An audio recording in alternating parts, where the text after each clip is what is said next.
आपके साथ मैं हूं प्राची पाराशर और आप देख रहे हैं प्रहार। यूपी टू राजस्थान क्यों मचा है घमासान, शहर शहर क्यों चल रहे हैं नफरत के पत्थर। एक बार फिर पत्थरबाज एक्टिव हो गए हैं, एक बार फिर हिंदुओं के धार्मिक जुलूस को निशाना बनाया गया है। बड़ी खबर राजस्थान के भीलवाड़ा से आई है, जहां मस्जिद के पास धार्मिक जुलूस पर पथराव के बाद बवाल हो गया। ये पथराव और हमला शाहपुरा के जहाजपुर कस्बे में हुआ। कल हुए पथराव के विरोध में आज हिंदू संगठन विरोध प्रदर्शन कर रहे हैं। मस्जिद के बाहर सैकड़ों हिंदू हनुमान चालीसा का पाठ कर रहे हैं। हिंदू संगठनों की मांग है कि दोषियों पर कड़ी से कड़ी कार्रवाई की जाए। दरअसल जल झूलनी एकादशी के मौके पर जहाजपुर किले से पीताम्बर राय महाराज भगवान का धार्मिक जुलूस निकाला गया था, लेकिन जैसे ही ये जुलूस जहाजपुर पहुंचा, अचानक मस्जिद के पास दूसरे समुदाय के लोगों की भीड़ जुट गई और फिर जुलूस पर पथराव शुरू हो गया। देखते ही देखते माहौल पूरी तरीके से बिगड़ गया। मैं आपको हिंदू संगठनों के विरोध प्रदर्शन की एक एक तस्वीर दिखाऊंगी, लेकिन सबसे पहले वो तस्वीरें आपके सामने रखती हूं जब कल दोपहर पीताम्बर राय महाराज भगवान का धार्मिक जुलूस जहाजपुर किले से निकलकर जहाजपुर पहुंचा था। जैसे ही ये जुलूस मस्जिद के सामने पहुंचा, वहां का माहौल बिगड़ गया। अचानक मस्जिद के ऊपर से जुलूस पर पत्थर बरसने लगे। ये तस्वीर हम आपको दिखा रहे हैं। जैसे ही मस्जिद के पास ये जुलूस पहुंचता है, पत्थर इस जुलूस पर बरसने शुरू हो जाते हैं, जिसके बाद हिंदू संगठन अपना आक्रोश दिखाते हुए धरने पर बैठे हुए प्रदर्शन लगातार कर रहे हैं। सवाल यह है कि पथराव वाली साजिश शहर शहर आखिर किसके इशारे पर रची जा रही है और मस्जिद में पत्थरों का जमावड़ा आखिर कैसे किया जा रहा है। जैसे ही कोई जुलूस मस्जिद के पास से निकलता है, वैसे ही उस पर पथराव वाली कहानी आखिरकार कौन लिख रहा है। इस हंगामे की एक और तस्वीर आपके सामने रखती हूँ। जुलूस जैसे ही जहाजपुर इलाके में वार्ड नंबर 9 में बनी मस्जिद के सामने पहुंचा, दूसरे पक्ष के लोगों ने नारेबाजी और हंगामा करना शुरू कर दिया। अचानक हुए इस हमले से भगदड़ मच गई। लोग अपनी जान बचाने के लिए भागने लगे। देखिए तस्वीरें आपके सामने, ये मस्जिद के सामने का इलाका है। जैसे ही जुलूस मस्जिद के पास पहुंचता है, वैसे ही मस्जिद से पथराव इस जुलूस पर शुरू हो जाता है।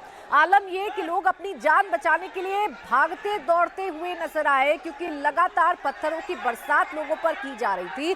जुलूस में शामिल जो श्रद्धालु हैं, उन पर लगातार पत्थरों की बौछार की जा रही थी। हालांकि देखिए, पुलिस भी मौके पर मौजूद है। पुलिस भी लोगों को समझाने की कोशिश कर रही है, लेकिन इसके बावजूद लोग समझने का नाम नहीं ले रहे हैं और पुलिस भी पूरी तरीके से बेबस नजर आ रही है। इसी हंगामे की एक और तस्वीर आपको दिखाती हूँ। दूसरे समुदाय के लोग कैसे जुलूस में शामिल लोगों को लात मारते कैमरे में कैद हो गए हैं, वो तस्वीरें भी आपके सामने। आप देखिए, मस्जिद के बाहर जो लोग खड़े हुए हैं, वो लोग कैसे इस जुलूस के प्रति अपनी नफरत को उजागर कर रहे हैं, वो तस्वीरों को देखकर आप समझ सकते हैं। ना सिर्फ पथराव, बल्कि इन लोगों पर लातों से हमला किया जा रहा है। इन लोगों को यहाँ से खदेड़ने की कोशिश की जा रही है। सवाल ये है कि ऐसे जुलूसों के लिए बाकायदा एक रूट प्रशासन की तरफ से तय किया जाता है, पुलिस की व्यवस्था होती है, उसके बावजूद मस्जिद से पत्थर वाली साजिश को कैसे अंजाम दे दिया गया। पत्थर कैसे मस्जिदों में इकट्ठा किए जा रहे हैं। आखिर इस जुलूस से वहां मौजूद दूसरे समुदाय के लोगों को आपत्ति क्या थी, दिक्कत क्या थी। पत्थर आखिरकार क्यों चलाए गए और लातों से हमला क्यों किया गया। फिलहाल बताया जा रहा है कि जुलूस पर मस्जिद के ऊपर से भी पत्थर चले हैं, उसकी कुछ तस्वीरें भी सामने आई हैं। ये देखिए, मस्जिद के ऊपर से कैसे बड़ी बड़ी ईंटें गिराई जा रही हैं। जिस वक्त मस्जिद के ऊपर से पत्थर बरस रहे थे, उस वक्त नीचे सैकड़ों लोग खड़े हुए थे। ये तस्वीर इस वक्त आपके सामने, मस्जिद के छत से बड़े बड़े पत्थर फेंके जा रहे हैं। मस्जिद की छत से बड़ी बड़ी ईंट फेंकी जा रही हैं और सोचिए कि ये ईंट, ये पत्थर अगर किसी के सर पर लगे तो कितनी गहरी चोट आ सकती है। मस्जिद के बाहर खड़े हुए लोग ना सिर्फ लाते मार रहे हैं जुलूस में शामिल श्रद्धालुओं को, बल्कि मस्जिद के ऊपर से भी पथराव किया जा रहा है। आखिर कौन है जो हिंदू मुसलमान वाली नफरत भड़काने की कोशिश राजस्थान के भीलवाड़ा में कर रहा है और किसके इशारे पर मस्जिदों के ऊपर से पत्थरबाजी की जा रही है। सवाल यह भी है कि इस जुलूस से मुस्लिम समुदाय के लोगों को आखिरकार आपत्ति क्या थी, आपत्ति क्यों थी।